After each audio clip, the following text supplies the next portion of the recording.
kepala-kepala sekolah. Hadir di sini Pak Wali, ada Kepala Wakil NKKS. Organisasi Persatuan Guru Republik Indonesia Sumatera Selatan terus berupaya agar guru dan tenaga kependidikan yang ada di Sumatera Selatan segera diangkat menjadi pegawai pemerintah dengan perjanjian kerja atau P3K.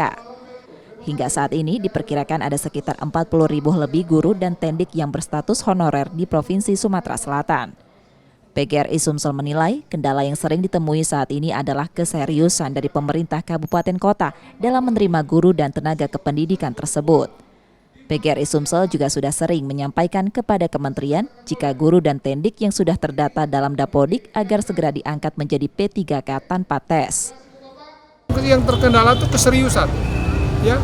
Jadi ada keseriusan, adanya kemauan pemerintah kabupaten kota untuk menerima P3K itu dulu.